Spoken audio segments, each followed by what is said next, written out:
तस्वीरें न्यूजीलैंड से प्रधानमंत्री के रवाना होने की। प्रधानमंत्री का 3 देशों का यह महत्वपूर्ण दौरा संपन्न हुआ। प्रधानमंत्री ने इंडोनेशिया, ऑस्ट्रेलिया और न्यूजीलैंड का दौरा किया था और न्यूजीलैंड से प्रधानमंत्री रवाना हो चुके हैं। न्यूजीलैंड से प्रधानमंत्री नरेंद्र मोदी भारत के लिए रवाना हो चुके हैं। प्रधानमंत्री नरेंद्र मोदी की 3 देशों की यह यात्रा सफलतापूर्वक संपन्न हुई है। इंडियन सारी बात है, they understand this thing कि हमें why we need to get closer with the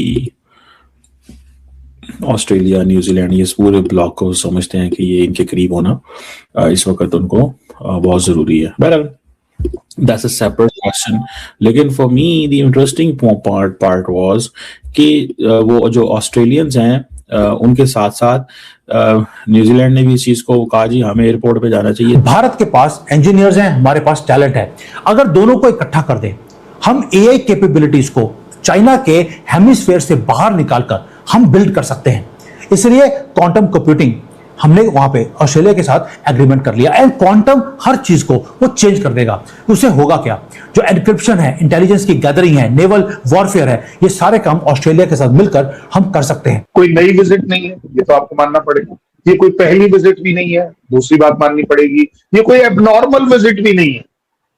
ये मैं सारी चीजें इसको आपको प्रूव करने के लिए बोल रहा हूँ। This is the 3rd annual summit. Annual summit का मतलब है हर साल दोनों के दोनों प्राइम मिनिस्टर मिलते हैं। नया कॉन्सुलेट भी खोल रहे हैं ब्रिस्बेन के अंदर, बिकॉज इनकी पॉपुलेशन बहुत ज्यादा है। देखिए, इंडिया ने बेसिकली जिस अंदाज से अपने डियास्पोरा को वेपनाइज किया है, बहुत कम लोगों को इस चीज का अंदाजा है। There are multiple reasons of this weaponisation. जो पहली रीजन है इस वेपनाइजेशन की, वो तो चलो ये है कि ठीक है वो पैसे बेचते हैं ऑल दैट, वो अपनी फैमिलीज को बेचते हैं। जय हिंद दोस्तों, भारत की एक पॉलिसी रही है, काफी पुरानी पॉलिसी है, एक्ट ईस्ट पॉलिसी। यानी ईस्ट के जो देश हैं, आसियान देश या उसके आसपास ओसानिया मतलब यही न्यूजीलैंड, ऑस्ट्रेलिया और थाईलैंड, म्यांमार, मलेशिया, सिंगापुर, इनके साथ भारत के रिश्ते अच्छे करना। सिंगापुर, मलेशिया एंड ऑल के अभी पीएम भारत आके जा चुके हैं। इनके साथ भारत ने बड़े जबरदस्त अपने रिलेशन स्टैब्लिश किए। 3 देशों का दौरा था पीएम नरेंद्र मोदी जी का। इंडोनेशिया में आपने देखा क्या जबरदस्त वेलकम हुआ और क्या इवेंट्स हुए, ठीक है। इसके बाद ऑस्ट्रेलिया में, देन आप न्यूजीलैंड में देखें तो वहां भी कम नहीं हुआ। मतलब मैं तो कहूंगा सबसे बेस्ट जो सीन्स निकल के सामने है वो न्यूजीलैंड से ही है। इवन दो इंडोनेशिया से और ऑस्ट्रेलिया से भी कम नहीं थे, बट हाँ न्यूजीलैंड में एक अलग ही वाइब थी। क्रिस्टोफर लक्सन जो कि पीएम साहब न्यूजीलैंड के, उन्होंने पहले तो वेलकम किया नरेंद्र मोदी जी का और इसके बाद हर इवेंट में वो नजर आए। साथ ही साथ छोड़ते वक्त भी आया, जब प्रधानमंत्री नरेंद्र मोदी जी ने न्यूजीलैंड से अपनी फ्लाइट ली तो उनको ऐसे करके मतलब एक सी ऑफ करने आए भारत में, जैसे होता है ना कि अपने अतिथि को छोड़ने जाते हैं। सो उसी तरीके से लक्ष्मण साहब भी जो है पीएम नरेंद्र मोदी जी को छोड़ने आते हैं। काफी डील्स हुई है भारत के न्यूजीलैंड के साथ, ऑस्ट्रेलिया के साथ, इंडोनेशिया के साथ। ये तीनों देश बहुत ही ज्यादा महत्वपूर्ण है। ये चोक पॉइंट बन सकते हैं चाइना के लिए, क्योंकि मलक्का स्ट्रीट आपको पता है भारत का भारत उसका गेट अपने पास रखता है, मलक्का स्ट्रीट का। आपको पता है ना, हमारा अंडमान एंड निकोबार वहीं पे और उसी के नीचे मलक्का स्ट्रीट, और बीच में आता है पहले इंडोनेशिया, फिर ऑस्ट्रेलिया और न्यूजीलैंड तो थोड़ा सा नीचे पड़ेगा। लेकिन अगर यहाँ पे चाइना को चौक करना है तो इन 3 मेजर पावर की हमें जरूरत होगी। भारत तो अपने आप में ही पावर है, तो इस वजह से चाइना की फील्डिंग सेट हो रही है बड़े अच्छे से। और पाकिस्तानी लोग आ रहे हैं कि भाई ये क्यों हो रहा है, भारत ऐसा क्यों कर रहा है, क्यों कर रहा है। निश्चित रूप से भारत की विदेश नीति के लिहाज से प्रधानमंत्री का यह महत्वपूर्ण दौरा रहा है। न्यूजीलैंड से स्वदेश के लिए रवाना हो चुके हैं प्रधानमंत्री नरेंद्र मोदी। इंडिया ने बेसिकली जिस अंदाज से अपने डियास्पोरा को वेपनाइज किया है, बहुत कम लोगों को इस चीज का अंदाजा है। There are multiple reasons of this weaponisation. जो पहली रीजन है इस वेपनाइजेशन की, वो तो चलो ये है कि ठीक है वो पैसे बेचते हैं ऑल दैट, वो अपनी फैमिलीज को बेचते हैं। जो दूसरी है, इनके जरिए ये उन मार्केट्स में उन लोगों के अंदर घुसे हैं। अच्छा, इंडियंस को ये थोड़ा सा एडवांटेज आता है कि वो वहां पे इंटीग्रेट करते हैं, शादियां करते हैं लड़कियां लड़के गोरों से या बाकी जो भी। हम मुसलमानों का मसला ही होता है, पाकिस्तानियों का मसला होता है, वो कहते हैं हमने गोरों से शादियां नहीं करनी। अच्छा, अगर वो गोरों से शादियां कर ले तो वो बिल्कुल आइसोलेट हो जाते हैं अपनी फैमिली से। सोशल सर्कल से, और वो ज्यादा पाकिस्तानियों में रहना पसंद करते हैं या वो मुसलमान फ्रेमवर्क में आते हैं, उसमें फिर ये होता है कि वो एक इन ग्रुप आउट ग्रुप वाली सिचुएशन जो है वो क्रिएट हो जाती है। बहरहाल ये एक वो चीज है मेरी सेंस के अंदर, एंड आई सी दिस। लेकिन इन्होंने इसको किया है कि हमें हर कीमत के अंदर वो करने की जरूरत है। अब फॉर एग्जाम्पल वहां पे मैं देख रहा था, उन्होंने कहा जी, मोदी ने कहा जी कि हम तो स्पेस स्टेशन पे जाना चाहते हैं, अपना स्पेस स्टेशन बनाना चाहते हैं। तो इस तरह की मोदी साहब लंबी लंबी कई दफा करते हैं, ठीक है। वो जो मेलबर्न में लोगों से उन्होंने मुलाकातें की, उन्होंने कहा हम अपना स्पेस स्टेशन बनाना चाहते हैं, ठीक है। और वो जो स्पेस स्टेशन है वो क्योंकि ऑस्ट्रेलिया और इंडिया के शेयर्ड इंटरेस्ट हैं, ऑब्जेक्टिव्स हैं, ये है वो है, तो they want to give a message. वो एक किस तरह का मैसेज देना चाहते हैं। अब वो किस तरह की सिचुएशन होगी, क्या वो उसमें निकलेगा, किस तरह होगा, that's a separate question. But I can tell you कि ये जो इंडियंस ने कल यूरेनियम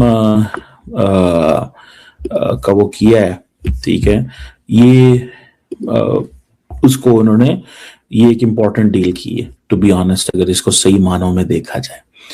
और ये जो डील करने का मकसद भी यही है, ठीक है, कि इंडिया को एक जो 2015 में न्यूक्लियर कोऑपरेशन इनका हुआ था उसको आगे लेके चलना और चीजें करना। So they are into this game. वो इस गेम के अंदर जरूर आते हैं कि हमें ये चीजें करने की जरूरत है। और अब वो जो अगले दिन 30,000 वो इंडियंस को वो मिले हैं और उन्होंने कहा है कि मैं आपको मेलबर्न में मिलने का इंतजार कर रहा था। भारत को प्रिपेयर किया जा रहा है ग्लोबल स्टेज के ऊपर एक बड़े लेवल पे आगे लेके जाने का। देखिए डिप्लोमेसी है। कल मैंने आपको वीडियो बनाया था कि कैसे चाइना पाकिस्तान के साथ मिलकर हमें घेरने की कोशिश कर रहा है। आज हमने इंडोनेशिया और ऑस्ट्रेलिया के साथ मिलकर चाइना को घेर लिया। यही जियोपॉलिटिक्स है, यही डिप्लोमेसी है, जहां पर हर रोज चीजें ऊपर नीचे होती रहेंगी। ये कभी भी स्ट्रेट लाइन हो नहीं सकती। कभी हम जीतेंगे, कभी हारेंगे। लेकिन जब प्लानिंग आपकी लंबी हो, जियोपॉलिटिक्स में कभी भी आज के लिए प्लानिंग नहीं होती। ये प्लानिंग होती है कल के लिए, फ्यूचर के लिए, 100 साल के लिए। और मोदी जी तो पहले ही बजट भी बनाते हैं तो 25 साल का। अभी प्लान है कि 2047 तक भारत को एक विकसित भारत बनाना है। आप विजन देखिए, कांग्रेस के टाइम पर जो बजट बनता था 6 महीने का, 1 महीने का वो बनता था, आज 25 साल का इकट्ठा बनाते हैं। एग्रीमेंट्स भी हैं तो 25 साल के। ऑयल का एग्रीमेंट किया रशिया के साथ, मिडिल ईस्ट के साथ, 25 साल 20 साल के एग्रीमेंट्स हैं। हमारी स्ट्रेटजी क्या है? इंडो पैसिफिक वो सिर्फ ओशन का थिएटर नहीं रहा, वो स्पेस का थिएटर अब बनने वाला है, जहां पर हमारी और चाइना की जो सैटेलाइट की नेविगेशन है उसको जॉइंटली अब कवर करेंगे कि उसकी सैटेलाइट्स कहां पे घूम रही हैं। इंटेलिजेंस का जो सर्वेलेंस है हम जॉइंटली करेंगे। कम्युनिकेशंस है सैटेलाइट टू सैटेलाइट हम जॉइंटली कर सकते हैं। प्लस जब भी हमारी कोई स्पेसशिप जाएगी या हमारा रॉकेट जाएगा, अगर हमें साउथ में उसको मॉनिटरिंग करनी है तो ऑस्ट्रेलिया हमारे बिहाफ पे उसकी मॉनिटरिंग कर सकता है। Sky, land, sea and space जब हम इसको कंट्रोल करेंगे ऑस्ट्रेलिया और भारत मिलकर, तो इंडो पैसिफिक को आपने कंट्रोल करना शुरू कर दिया। यह है प्लान जो हम कर रहे हैं। क्यों? उसका रीजन है चाइना लॉन्च कर रहा है मिलिट्री लेवल की सैटेलाइट्स को, प्लस उसका अपना जीपीएस सिस्टम है, उसका अपना स्पेस स्टेशन है, उसका अपना एक ल्यूनर प्रोग्राम भी है, जहां पर मून के ऊपर जाकर वो एक स्पेस स्टेशन बनाने की बातें बोल रहे हैं। और हर चीज को चाइना ने वेपनाइज किया। भारत आसानी से बैठा नहीं है, चुप करके नहीं बैठा। हमारे पास भी इसरो है, दुनिया की सबसे ज्यादा कैपेबल स्पेस एजेंसी है दुनिया की। चंद्रयान, आदित्य L1, गगनयान, ये प्रोग्राम्स है जो हम ऑलरेडी कर रहे हैं।